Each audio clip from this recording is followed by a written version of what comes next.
नमस्ते दोस्तों। मैं हूं राहुल और आप देख रहे हो अर्थनीति विद राहुल। क्या आप क्रेडिट कार्ड यूज़ करते हो या यूज़ करने के बारे में सोच रहे हो?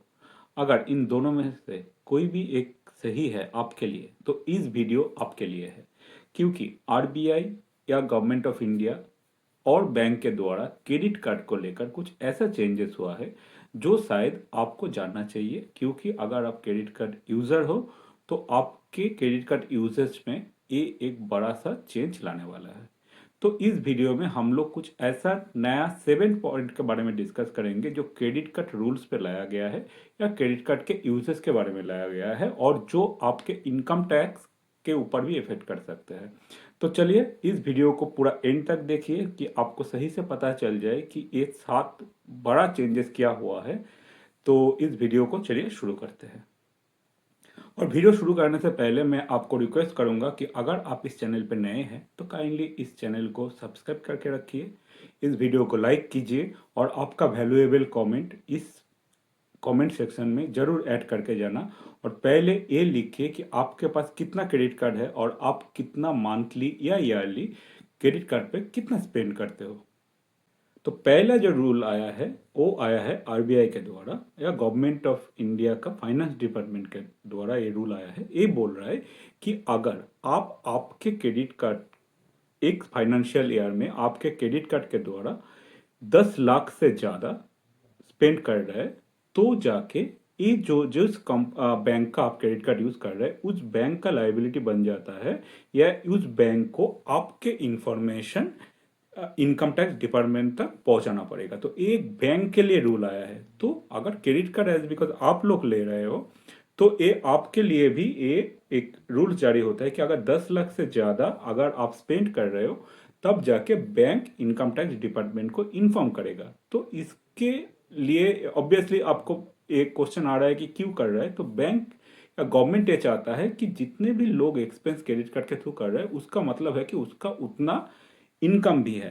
ठीक है, बहुत ऐसे सिचुएशन देखा गया है जिस लिए इस टाइप का रूल्स रेगुलेशन लाया गया है कि बहुत लोग दिखाते हैं कि मेरा उतना इनकम है नहीं लेकिन क्रेडिट कार्ड का एक्सपेंस बहुत ज़्यादा है, तो वो मैच हो नहीं रहा है। तो गवर्नमेंट चाहता है कि ये सब लोग इनकम टैक्स के दायरे में आए, इनकम टैक्स का चोरी बंद हो।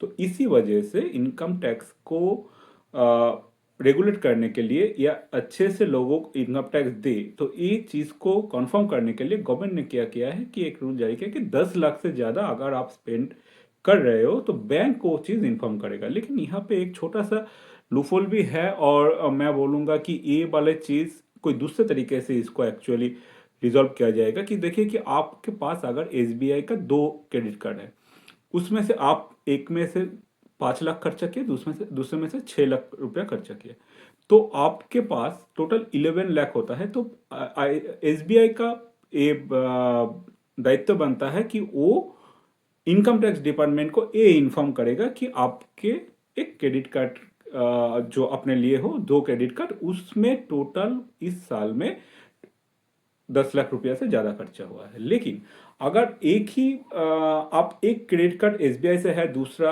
आईसीआईसीआई से है और तीसरा एचडीएफसी से है, तो उस कंडीशन पे अगर तीनों से आप 8 लाख करके भी खर्चा करते हो तो टोटल कोई भी बैंक बाय रूल्स, ये जो नया रूल आया है इसके मुताबिक कोई भी बैंक का लाइबिलिटी नहीं बनता कि वो इनकम टैक्स डिपार्टमेंट को इन्फॉर्म करे या नोटिफाई करे कि एक स्पेसिफिक यूजर के लिए इतना एक्सपेंस हुआ है। तो ये कैसे पकड़ सकते हैं या, क्योंकि देखिए क्रेडिट कार्ड सब पैन नंबर से डिपेंडेंट है। तो मैं उसके लेकर लेकर भी बात करूंगा कि पैन नंबर के थ्रू ये पता चल सकता है कि एक स्पेसिफिक यूजर ने या एक स्पेसिफिक जो भी क्रेडिट कार्ड यूजर है उसने अलग अलग क्रेडिट कार्ड से टोटल ईयरली एक फाइनेंशियल ईयर, मतलब अगर इस साल का ये जो रूल लागू हो रहा है वो हो रहा है 1 अप्रैल 2026 से। तो ये टाइम से लेकर एंड हो रहा है 31 मार्च 2027। तो इस टाइम तक एक साल में अगर आप कितना स्पेंड कर रहे हो, अगर वो 10 लाख से ऊपर है तो वो आप कैश पे करो या डेबिट कार्ड के थ्रू पे करो, जैसे भी आप पे करो, 10 लाख से ऊपर है तो आप इस दायरे में आ जाते हो। और एक चीज भी ये मेंशन किया है कि अगर आप कोई भी एक क्रेडिट कार्ड का बिल या मल्टीपल क्रेडिट कार्ड का बिल अगर आप कैश में 1 लाख से ज़्यादा पेमेंट कर रहे हो, तब भी बैंक आपके जो इनकम टैक्स डिपार्टमेंट है उसको ये इन्फॉर्म करेगा कि इस स्पेसिफिक यूज़र ने एक टोटल ईयर्स में, फाइनेंशियल ईयर में 1 लाख से ज़्यादा कैश में पे किया है। तो क्रेडिट कार्ड का बिल अगर आप जब सबमिट कर रहे हो तब आपके डेबिट कार्ड के थ्रू ही करो, कैश से पेमेंट मत करो। अगर आप अभी भी इस वीडियो को देख रहे हो तो मैं आपको रिक्वेस्ट करूंगा कि काइंडली इस वीडियो को लाइक कीजिए, इस चैनल को सब्सक्राइब करके मेरे साथ जुड़े रहिए। और देखिए दोस्तों, नेक्स्ट जो बड़ा चेंज आया है ये गवर्नमेंट ऑफ इंडिया का चेंज नहीं है, ये बैंक के द्वारा सभी बैंक में अलग अलग क्रेडिट कार्ड में ये चेंजेस लाया गया है। तो अगर आपके पास एक से ज़्यादा या एक भी क्रेडिट कार्ड है तो मैं आपको रिक्वेस्ट करूंगा कि काइंडली एक बार रीचेक कीजिए, आपका मेल पे देखिए, वो नोटिफिकेशन आ जाता है बैंक के थ्रू आपके पास अगर क्रेडिट कार्ड है। अदरवाइज आप आपके बैंक का वेबसाइट में जाके उस क्रेडिट कार्ड का करंट क्या चेंजेस हुआ है वो एक बार जरूर वेरीफाई कर लीजिएगा, क्योंकि कुछ बैंक के ऐसे अलग जो मोस्ट पॉपुलर कार्ड है, जैसे HDFC बोलिए, SBI, ICICI, सभी का जो जितना भी पॉपुलर कार्ड है सब में कुछ चेंजेस ऐसे लाया गया है। जैसे कि जो फ्री लाउंज एक्सेस था, बहुत सारे कार्ड में वो फ्री लाउंज एक्सेस को लिमिटेड कर दिया गया है। जैसे कि पहले क्या था कि एक साल में सोचिए कि 12 लाउंज एक्सेस है कोई एक स्पेसिफिक कार्ड का, मैं ऐसे कोई कार्ड का नाम लेकर बात नहीं कर रहा हूँ, कोई एक स्पेसिफिक कार्ड में 12 एक्सेस था या 6 एक्सेस था। तो उसको कैसे रेगुलेट किया गया है कि पहले क्या था कि आप क्रेडिट कार्ड पे खर्चा करें ना करें वो बात नहीं है, लेकिन आपके लाउंज एक्सेस मिल जाता था। लेकिन अभी क्या किया गया है कि एक लिमिटेशन दिया गया है कि आपको लास्ट एक स्पेसिफिक क्वार्टर में इतना खर्चा करना पड़ेगा, जैसे कि 50,000 या 60,000 एक स्पेसिफिक क्वार्टर में एक वही वाला क्रेडिट कार्ड के थ्रू अगर आप खर्चा करेंगे, एक्सपेंस करेंगे, तब जाके उस लाउंज का एक्सेस आपको मिलेगा। तो ऐसा ना हो कि आप लाउंज के एक्सेस के लिए गए लेकिन बाद में आपको पता चला कि आपके क्रेडिट कार्ड में वो एक्सेस नहीं हो रहा है ड्यू टू दिस लिमिटेशन। तो आप लाउंज एक्सेस का अगर आपके पास ऑप्शन है या कोई भी मूवी टिकट्स वगैरह इस टाइप का, आप एक बार रीचेक जरूर कर लीजिएगा कि आपके क्रेडिट कार्ड के द्वारा क्या चेंजेस हुआ है। और एक चीज़ भी देखने के लिए मिल रहा है कि जो कैशबैक अलग अलग बैंक देते थे कि 5% ऑनलाइन पे आप स्पेंड करोगे तो इतना मिलता था, तो लोग क्या करते थे कि बहुत पैसा ऑनलाइन पे थ्रू दैट कार्ड खर्चा कर देते थे, लेकिन उसका कोई कैप नहीं था। तो आप जितना खर्चा करते उतना कॉरस्पॉन्डिंग आपको कैशबैक मिल जाता था। तो जैसे कि अगर 5% मिल रहा है ऑनलाइन शॉपिंग वगैरह में, तो कोई एक क्रेडिट कार्ड के थ्रू भी आप अगर लेते थे तो 1 लाख का अगर आप टोटल शॉपिंग करेंगे तो 5,000 कैशबैक मिल जाता था।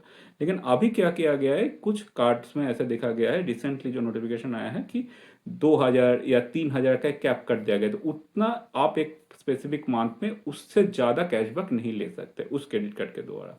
तो इस टाइप का चेंजेस बैंक के द्वारा क्रेडिट कार्ड में लाया गया है। तो आप जरूर आपके क्रेडिट कार्ड को एक बार चेक कर लेना कि नया क्या रेगुलेशन आया है, उसके ऊपर डिपेंड करके आप आपका खर्चा करना या जो भी आपको डिसीजन लेना है। और आपका जो भी कार्ड है, अगर आप इस कार्ड को यूज़ कर रहे हो और आपको पता चला है कि कुछ चेंजेस हुआ है, तो इस कमेंट सेक्शन में ज़रूर बता के जाना कि आपके जो भी क्रेडिट कार्ड है उस पर क्या नया रूल लागू हुआ है। तो अगर दूसरा कोई बंदा जो इस वीडियो को देख रहा है और कमेंट सेक्शन भी पढ़ रहा है तो उसको भी पता चलेगा कि इस स्पेसिफिक कार्ड पे ऐसा चेंजेस हुआ है। तो मैं आपको रिक्वेस्ट करूंगा कि इस कमेंट सेक्शन पे आपके खुद के कार्ड के बारे में भी आप बता के जाना, और आपके एडिशनली भी कुछ कोई कार्ड के बारे में पता हो जहां पे इस टाइप का चेंजेस हुआ है तो इस कमेंट सेक्शन पे जरूर बता के जाना। और चेंज नंबर 3 जो आया है वो आया है गवर्नमेंट ऑफ इंडिया के द्वारा। वहां पे बोला गया है कि आपके पास अगर कोई ऐसा क्रेडिट कार्ड है जो आप ऑफिशियल क्रेडिट कार्ड है, तो उस क्रेडिट कार्ड में अगर कुछ ऐसा एक्सपेंस आप कर रहे हो जो आपके पर्सनल यूज के लिए है, तो उसको आपको दिखाना पड़ेगा, आपके एज ए एक्सपेंस आपको दिखाना पड़ेगा। तो देखिए, कुछ कंपनी ऐसा होता है कि जो सीनियर एम्प्लॉयज है, बहुत एम्प्लॉयज को इस टाइप का कार्ड दे देते हैं कि आप अगर कोई भी कंपनी विजिट के लिए जा रहे हो या कोई ऑफिशियल पर्पस के लिए जा रहे हो तो उस टाइम पे आप उस कार्ड के थ्रू पेमेंट कर पाओगे। तो उस टाइप का कार्ड बहुत सारे कंपनी इशू करता है, तो वो एक्चुअली कंपनी का एक्सपेंस में जाता है, लेकिन वो कंपनी पे कर देता है उस कार्ड को। लेकिन बहुत लोग क्या करते हैं कि कुछ पर्सनल यूज भी उससे कर लेते हैं, और कभी कभी ऐसा भी होता है कि कंपनी अलग से आपके सैलरी में कुछ पैसा देते नहीं है, आपको बोलता है कि आप इस कार्ड के थ्रू आप 50,000 या जितना भी उसका एक्सेस बनता है, तो वो आप इस इतना अमाउंट इस क्रेडिट कार्ड के थ्रू खर्चा कर सकते हो, जो कंपनी पे कर देगा एज ए पार्ट आपको दे देता है। तो वो आपके इनकम में नहीं आ रहा है, वो एक्चुअली कंपनी के एक्सपेंस में चला गया, लेकिन आपके इनकम में नहीं आया। तो इस टाइप का कंडीशन को चेक करने के लिए ये इनकम टैक्स डिपार्टमेंट के द्वारा ये जारी किया गया है कि अगर आप उस कंपनी का क्रेडिट कार्ड भी आपका पर्सनल यूज के लिए यूज कर रहे हो, तब जाके आप उसको दिखाना पड़ेगा। देखिए, ये तो बहुत ही मुश्किल है पकड़ना कि वो पर्सनल यूज़ है या कंपनी यूज़ है। लेकिन अगर आप इस टाइप का खर्चा कर रहे हो कि उस क्रेडिट कार्ड के द्वारा आप शॉपिंग कर रहे हो, कुछ ऐसे चीज़ खरीद रहे हो जो ऑफिशियल पर्पस के लिए तो नहीं हो सकता, कपड़े वगैरह हो सकता है, सब्जी हो सकता है, तो ऑब्वियसली उस टाइम तक तो एक इनकम टैक्स को वो पता चल ही जाएगा कि आप किस वजह से उसका यूजेज कर रहे हो। तो कंपनी भी जो क्रेडिट कार्ड इशू कर रहे हो, कंपनी के लिए भी एक नोटिफिकेशन है, और जो यूज़ कर रहे हो उसके लिए भी नोटिफिकेशन है कि अगर इस टाइप का आपके पास कार्ड है, तो आपको ये ध्यान में रखना पड़ेगा कि अगर आप पर्सनल यूज़ के लिए यूज़ कर रहे हो, तब आपको इनकम टैक्स में उसको दिखाना मैंडेटरी हो गया है। तो नंबर 4 जो पॉइंट है जो अब मैं आपसे डिस्कस करने वाला हूँ, ये एक्चुअली रेगुलेशन आया है बैंक के लिए और जारी किया गया है आरबीआई के द्वारा। शायद आपको पता है कि जितने भी क्रेडिट कार्ड हम लोग यूज़ करते हैं, बैंक जितने भी क्रेडिट कार्ड इशू करते हैं, उसका क्रेडिट इंफॉर्मेशन एक संस्था को भेजा जाता है, जो इसको हम लोग बोलते हैं सीआईसी, और आरबीआई द्वारा एक जारी किया गया एक रेगुलेटेड ब्यूरो है। तो ये वाला संस्था क्या करता है कि जितने भी क्रेडिट कार्ड यूज़र है उसका डेटा कलेक्ट करके उसको सिबिल स्कोर जनरेट करने में हेल्प करता है। तो आप जितना भी क्रेडिट कार्ड यूज़ करते हो, जो अगर आप टाइमली पेमेंट करते हो, तब जाके आपका सिबिल स्कोर इम्प्रूव होता रहता है। अगर आप क्रेडिट कार्ड के द्वारा सिबिल स्कोर इम्प्रूव हो रहा है, तो उस टाइम पे आपके सीआईसी जो है उस पूरा डेटा को मेंटेन करते हैं। अभी पहले क्या होता था कि हर मंथ के एंड पे बैंक उस डेटा को भेजता था सीआईसी को। अभी ये रूल चेंज होकर वीकली किया गया है।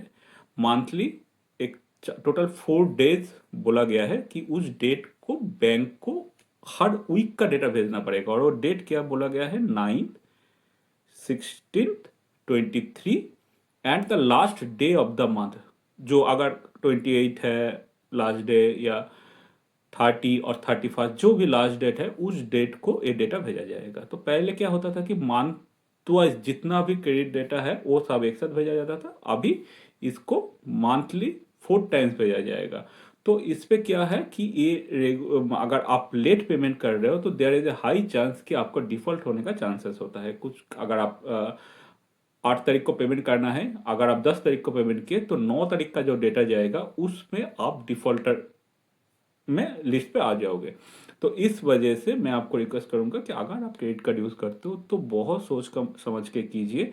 क्रेडिट कार्ड यूज़ करने पर किस टाइप का डेट ट्रैप पे लोग फंसते हैं, उसके लिए मैं अलग वीडियो बना के रखा हूँ, आप मेरे चैनल पे चेक कीजिए। डेट ट्रैप के ऊपर, अलग अलग डेट ट्रैप के ऊपर मिडिल क्लास लोगों के लिए मैं वीडियो बनाया हूँ। उस वीडियो के द्वारा आपको बहुत हेल्प हो सकता है। तो मैं आपको रिक्वेस्ट करूंगा कि अगर आप क्रेडिट कार्ड यूज़ कर रहे हो, तो टाइमली पेमेंट जरूर कीजिए, अदरवाइज इसका एक बड़ा सा नुकसान आपको झेलना पड़ सकता है। और अभी का जो रूल्स आया है, जो बैंक जो डेटा शेयर करेगा, अगर आप लेट पेमेंट कर रहे हो, तो तब एक हाई चांस बनता है कि आप डिफॉल्टर लिस्ट पे आ जाओ, और उसी वजह से आपके क्रेडिट जो सिबिल स्कोर है उस पर ये इफेक्ट कर जाए। तो बहुत सोच समझ के क्रेडिट कार्ड का पेमेंट करना और टाइमली करना। अभी आते हैं पॉइंट नंबर 5 और 6 के ऊपर। इन दोनों को मैं एक साथ इसलिए मार्च कर रहा हूँ क्योंकि आपको पता चल जाएगा कि क्यों मैं इन दोनों को एक साथ मार्च कर रहा हूँ। देखिए, जो नंबर 5 पॉइंट है, वहाँ पे बोला गया है कि बैंक को जब कोई भी नया क्रेडिट कार्ड इशू किया जाएगा, तब जाके यूजर का पैन कार्ड मैंडेटरी। पहले क्या होता था कि बहुत लोगों के पास ऐसे भी क्रेडिट कार्ड है जिसके कॉरेस्पॉन्डिंग उस बैंक पे आपका अकाउंट नहीं है। मेरे अगर सोचिए कि मेरे पास एसबीआई का अकाउंट नहीं है, फिर भी मैं एसबीआई का क्रेडिट कार्ड ले सकता था। वो मैंडेटरी नहीं था कि आपके पास अकाउंट होगा। तो उस टाइम पे जितना भी डॉक्यूमेंट सबमिट किया जाता है, वहाँ पे पैन कार्ड मैंडेटरी नहीं था। तो कुछ बैंक क्या करता था कि पैन कार्ड को अवॉइड करके भी बहुत दूसरे डॉक्यूमेंट को लेकर, आधार वगैरह सब लेकर आपका क्रेडिट कार्ड दे देता था। आपका एड्रेस प्रूफ भी ले लेता था, कुछ आधार में जो मिलता है या वोटर कार्ड जितना भी होता है, पासपोर्ट वगैरह से हो जाता था, लेकिन पैन के साथ तो लिंक नहीं था। अभी बोला गया है कि पैन नंबर के थ्रू आपको नया क्रेडिट कार्ड इशू करना पड़ेगा। अभी ये बात आपको शायद मैंने जो वीडियो का स्टार्टिंग में बताया था कि फर्स्ट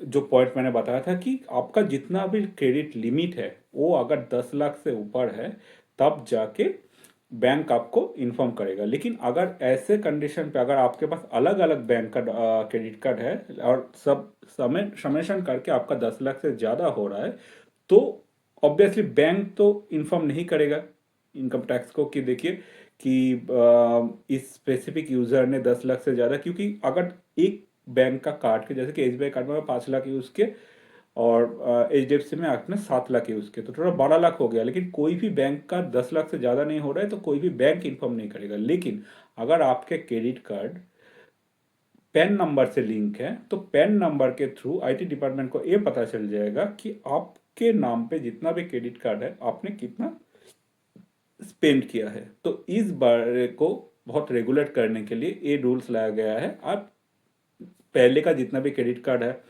वो अभी तक सब पैन लिंक नहीं है, तो इसलिए इन फ्यूचर जितना भी करेगा और 1 अप्रैल से जितना भी बैंक का क्रेडिट कार्ड इशू करेगा सब में पैन कार्ड मैंडेटरी है।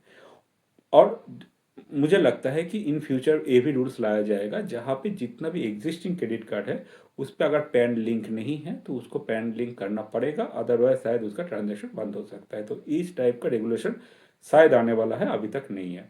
और दूसरा जो रूल्स लाया गया है वो लाया गया है थोड़ा सा ऑपोजिट। जैसे कि अगर आप पैन कार्ड अप्लाई कर रहे हो, आपके पास क्रेडिट कार्ड है लेकिन पैन कार्ड नहीं है, तो उस टाइम पे अगर आप नया पैन कार्ड अप्लाई करने वाले हो तो आपके लिए as a proof of document आप क्रेडिट कार्ड को भी, क्रेडिट कार्ड का जो लास्ट 3 मंथ का स्टेटमेंट है उसको भी दे पाओगे।